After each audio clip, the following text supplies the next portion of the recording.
Kopi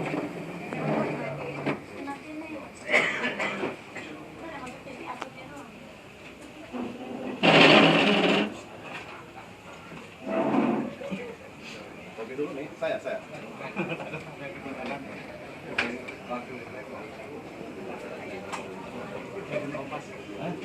Oh iya.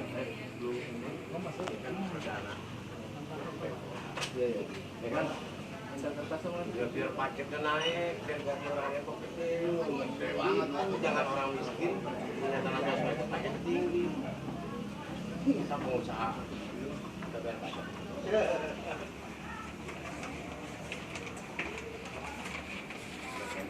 Ya, begini.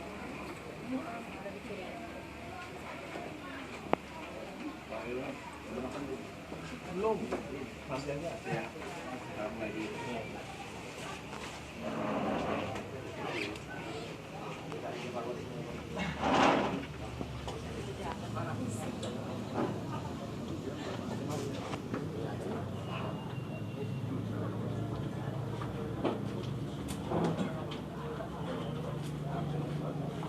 Saya Bapak dan Ibu, Assalamualaikum warahmatullahi wabarakatuh. Waalaikumsalam warahmatullahi wabarakatuh. Alhamdulillah wabarakatuh. Yang kami hormati bersama Ketua Komisi C, Masa KM dengan para anggota komisi. Komisi A, itu dengan para jajarannya. Dinas Bina Marga sudah datang. Bina Marga, Mimasda ada. Hakim ada. Wasdalnya datang nggak? Belum.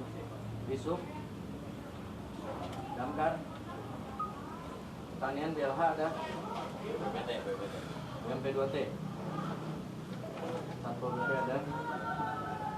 Camat ada. Camat Sawangan dan Bojonggari ada. Itu Sawangan.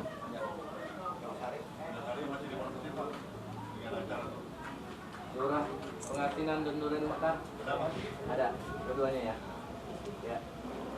Ya Bapak dan Ibu yang pada hari ini hadir, perwakilan dari masyarakat maupun dari PT RMA yang juga perwakilan telah berkenan hadir pada siang hari ini terkait kita melakukan tinjauan, evaluasi dan sidak lapangan gabungan antara Komisi A dan Komisi C.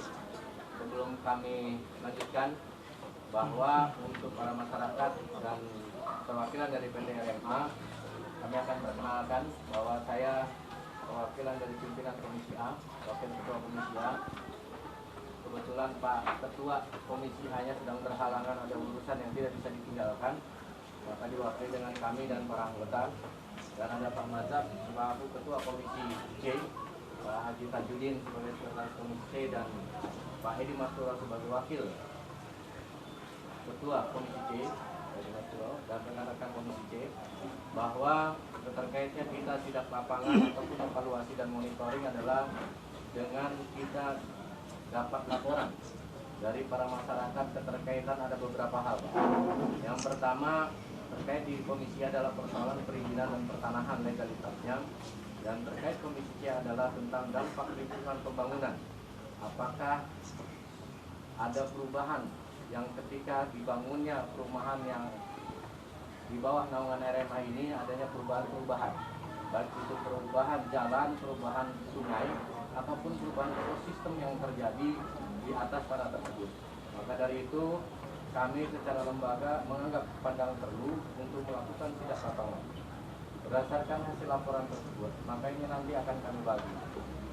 Karena ini kami turun secara lembaga dan laporan dari masyarakat, maka kami nanti akan mendengar apa yang menjadi keluh kesah dari masyarakat itu sendiri. Setelah masyarakat kami memberikan kesempatan, maka pihak RMA lah yang menjadi pelaporan dari masyarakat itu sendiri kepada kami sebagai wakil rakyatnya untuk memberikan penjelasan kepada kami ataupun klarifikasi, atau kalau memang punya alat bukti ataupun perizinan dan lain sebagainya di bawah itu untuk dijelaskan. Yang ketiga, kami akan berikan kesempatan keterkaitan persoalan perizinan dengan BP2T yang menjadi pintu gerbang masuknya perizinan untuk dapat menjelaskan pula sehingga munculnya perizinan-perizinan yang diberikan oleh pemerintah kota. Dan kita pengen tahu apakah sudah sesuai prosedur dan mekanisme yang ada perizinan itu bisa keluar, atau memang ada hal-hal yang memang harus kita pertanyakan. Yang terakhir adalah masukan ataupun saran ataupun nanti kritikan dari teman-teman anggota dewan lainnya. Maka dari itu, untuk mempersingkat waktu, maka kami persilakan bagi perwakilan masyarakat, hanya satu orang ya Pak ya, biar nggak rame nanti yang menjelaskan. Jadi dari perwakilan masyarakat silakan satu orang menjelaskan, satu atau dua orang Pak. Perwakilan masyarakat Dua orang, Pak. Dua orang atau satu?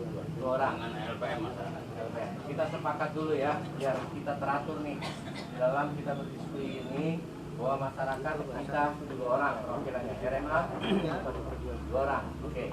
Instruksi pimpinan, sebelum dilanjut, saya ingin mempertanyakan terhadap rapat atau musyawarah pada siang hari ini, instansi mana saja yang diundang. Ini perlu, karena menyangkut masalah pertanahan, kita perlu ada kehadiran BPN. BPN tahu nggak dengan hal pertemuan ini?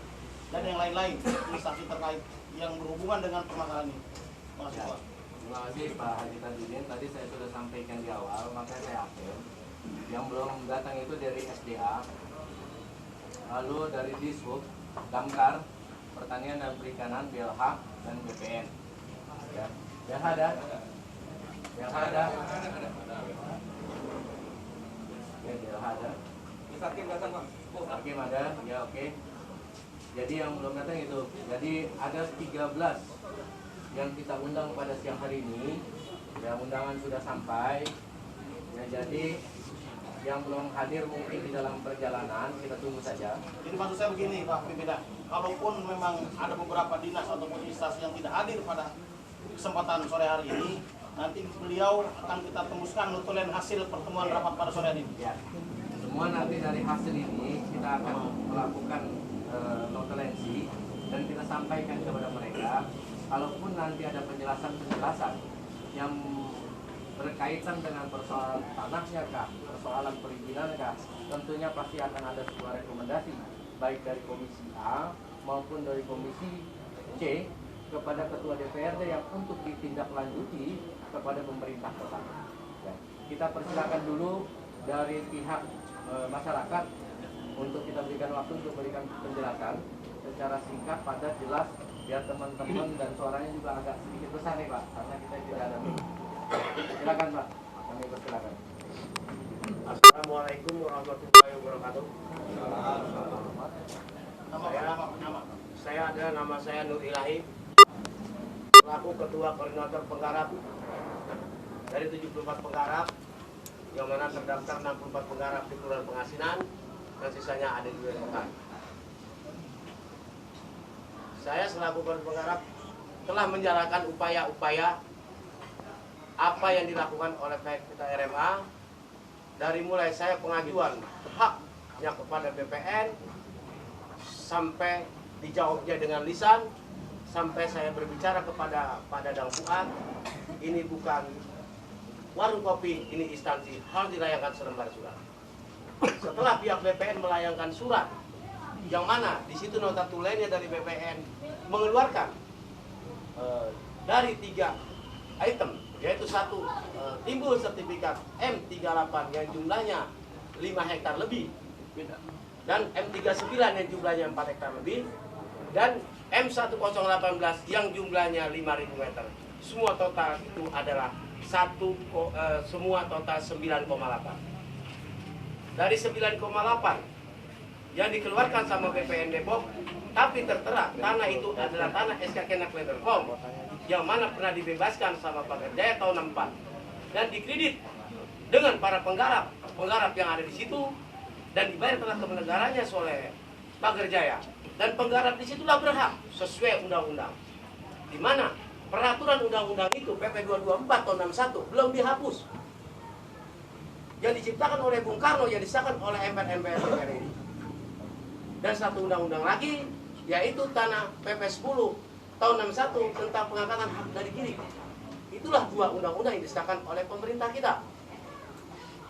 Namun pada akhirnya sampai sekarang penggarap tertera di nomor 41 itu tertera bahwa penggarap di situ berhak menerima kewajibannya dari 10% sampai 20% hasilnya, Pak.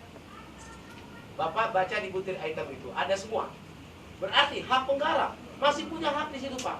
Sampai 20% dan 25-30%. Hak penggarap, karena dengan adanya penggarap lah di situ dulu bisa membangun dan bisa dapat upeti-upeti pada kepala desa tertentu di zaman dulu. Tapi kenapa sekarang penggarap ini belum pernah menjualkan haknya kepada siapapun? Makanya saya lampirkan arsip hak kepemilikan penggarap. Dan di Kanwil Bandung menyatakan, saya dengan Pak Zen dan Kepala Kanwil Bandung menyatakan masih terregister. Berarti bahwa tanah ini adalah masih hak penggarap orang warga pengasinan yang berhak menerima 20% sampai 30%. Itu ada haknya, Pak. Jadi, saya selaku koordinator, bagaimana caranya supaya merasa masyarakat tidak dirugikan? Sesuai PP 24 ini mengambil kepada Pancasila, Pak. Dulu para pekerja, Pak, petani-petani dikasih haknya untuk bekerja selama 15 tahun. Kata orang tidak berhak penggarap, betul.